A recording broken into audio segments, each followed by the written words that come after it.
Hello students, Shri Ram Bharti online classes में आपका स्वागत है। स्टूडेंट्स, हमने लास्ट वीडियो में पढ़ा था वाक्य विचार की परिभाषा, वाक्य विचार क्या है, वर्ण, शब्द और फिर वाक्य। इसके बाद उद्देश्य, विधेय, वाक्य के अंग थे वो हमने समझे थे। और इसके बाद उद्देश्य का विस्तार, वाक्य का विस्तार, उद्देश्य का विस्तार और विधेय का विस्तार। साथ साथ हमने पढ़ा था वाक्य के भेद कितने हैं, रचना के आधार पर, अर्थ के आधार पर। अर्थ के आधार पर वाक्य के भेद हमने पूर्ण कर लिए थे, समझा दिए थे आपको, और रचना के आधार पर वाक्य के भेद पर हम पहुँचे थे, राइट। तो आज अब हम पढ़ेंगे रचना के आधार पर वाक्य के भेद। तो रचना के आधार पर वाक्य के कुल 3 भेद होते हैं। कौन कौन से होते हैं? सरल वाक्य, संयुक्त वाक्य और मिश्रित वाक्य। 1, 2 और 1, 3, राइट। अब चूंकि सरल वाक्य क्या है, अब सरल वाक्य नाम से स्पष्ट है, सरल अर्थात जिस वाक्य में एक मुख्य क्रिया, एक विधेय और एक ही उद्देश्य होता है उसे हम सरल वाक्य कहते हैं। जैसे माँ फल लेने बाजार गई, माँ करता है यानी उद्देश्य है, और फल लेने एक कर्म हो गया, मुख्य क्रिया हो गई, ये हो गया आपका विधेय। माँ फल लेने बाजार गई है तो ये हो गया आपका उद्देश्य माँ, और फल लेने बाजार गई हो गया विधेय। कल हमारी छुट्टी है, कल उद्देश्य और ये विधेय, राइट। ये हो गया सरल वाक्य। अब देखिए संयुक्त वाक्य क्या है। संयुक्त वाक्य में जैसा कि आपको शब्द से ही स्पष्ट है, संयुक्त मतलब जोड़ना, किसी को जोड़ना। तो जिस वाक्य में 2 या 2 से अधिक स्वतंत्र उपवाक्य योजक या समुच्चय बोधक अव्यय के द्वारा जुड़े हुए हों।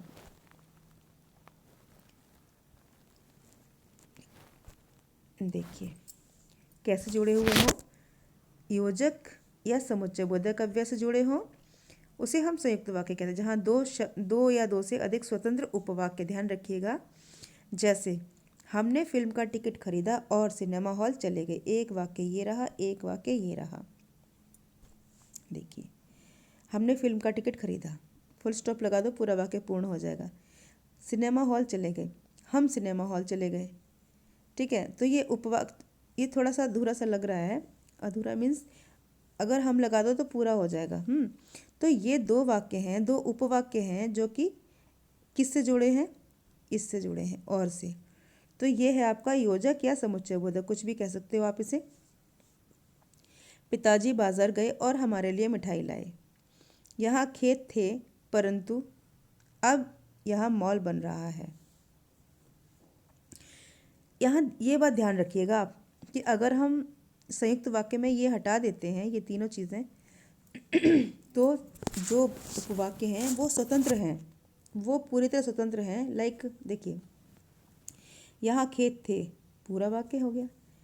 अब यहाँ मॉल बन रहा है, पूरा वाक्य हो गया। यानी 2 वाक्यों को जब कोई एक शब्द जोड़ता है तो उसे हम संयुक्त वाक्य कहते हैं।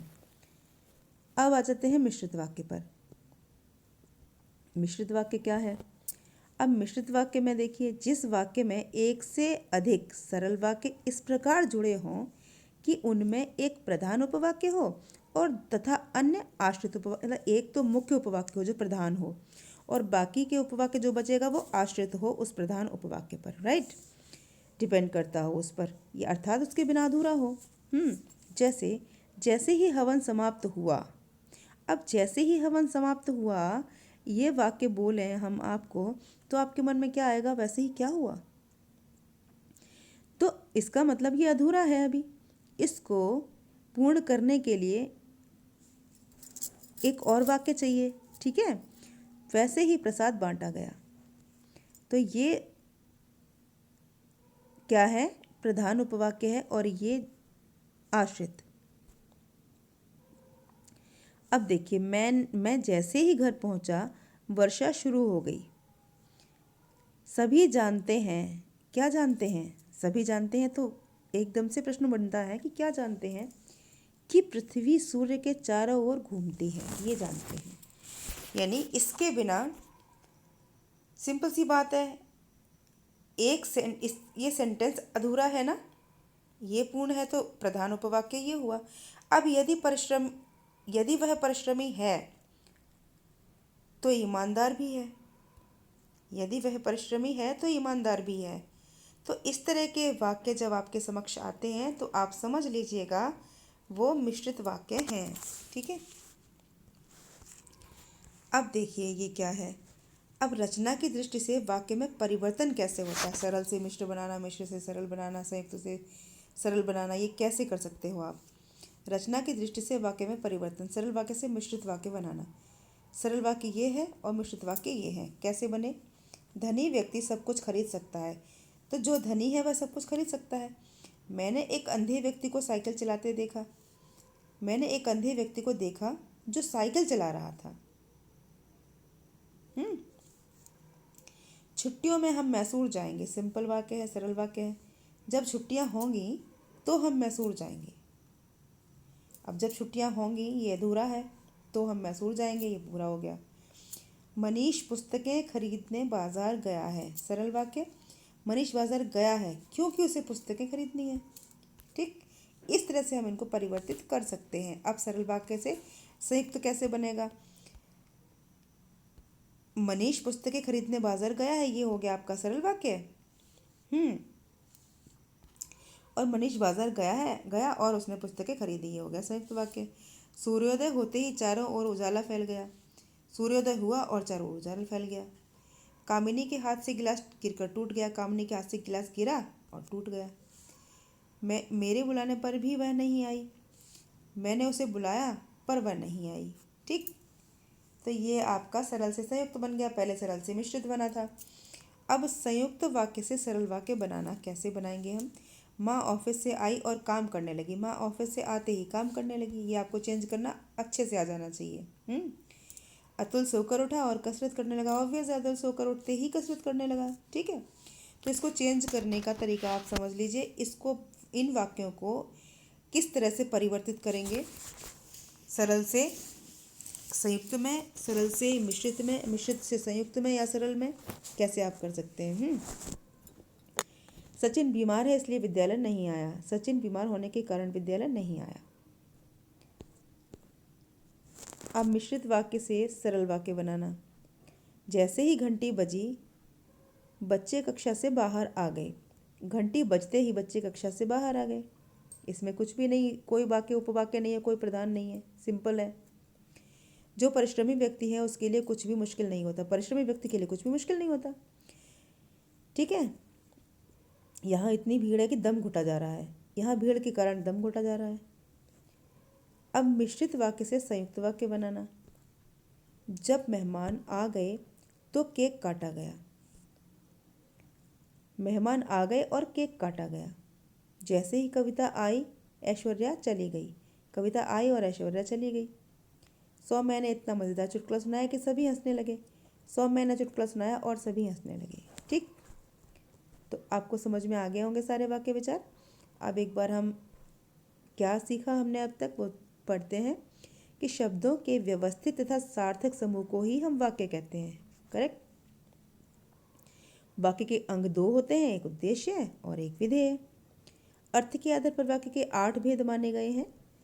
विधानवाचक, निषेधवाचक, आज्ञावाचक, प्रश्नवाचक, इच्छावाचक, संदेहवाचक, संकेतवाचक और विस्मयादिवाचक। और रचना के आधार पर वाक्य के 3 भेद माने गए हैं, सरल वाक्य, मिश्रित वाक्य और संयुक्त वाक्य। अब इसके बाद जो भी आपके ये क्वेश्चंस हैं उनको आप समझ लीजिएगा और इसके बाद उद्देश्य को रेखांकित करिए और विधेय को रेखांकित करिए। पूजा को कविता पाठ प्रतियोगिता में प्रथम पुरस्कार मिला, तो पूजा को, ये उद्देश्य हो गया और ये विधेय हो गया। दीपक बड़े होकर सैनिक बनना चाहता। दीपक उद्देश्य है, बड़े होकर सैनिक बनना चाहता है। कामनी और स्तुति उद्देश्य हो गया और नृत्य का अभ्यास कर रही है, विधेय हो गया। मीनाक्षी की छोटी बहन कॉलेज में पढ़ती है। मीनाक्षी की छोटी बहन उद्देश्य, कॉलेज में पढ़ती है, विधेय हो गया। मैं बस से स्कूल जाती हूँ। मैं उद्देश्य, बस से स्कूल जाती हूँ, विधेय हो गया। काला घोड़ा दौड़ प्रतियोगिता में जीतेगा। काला घोड़ा उद्देश्य, दौड़ प्रतियोगिता में जीतेगा, विधेय हो गया। राइट। अब इसके बाद अब आपको अर्थ के आधार पर वाक्य के भेद लिखने हैं। ये कौन सा है, मत खेलो, निषेधवाचक हो गया आपका। ठीक है, ये निषेधवाचक हो गया। ये हो गया आपकी इच्छावाचक। 2010 में कॉमनवेल्थ खेलों का आयोजन किया गया भारत, ये विधानवाचक। यदि काम कर लिया हो तो उसे संकेतवाचक। विस्मयादि सूचक। कक्षा में चुप बैठो, आज्ञावाचक। पिताजी घर पहुंच गए होंगे, संदेहवाचक। आपको किससे मिलना है, प्रश्नवाचक। क्लियर? मैंने सभी बता दिया आपको, कुछ आप अपने आप भी कर लीजिएगा, ठीक है। जो ना आए वो जूम क्लास में पूछ लेना आप मुझसे, ठीक है स्टूडेंट्स। तो बाकी विचार आपको पूरी तरह समझ में आ गए होंगे। अगले वीडियो में अगले टॉपिक के साथ आपसे फिर मिलती हूँ। तब तक के लिए good day all of you.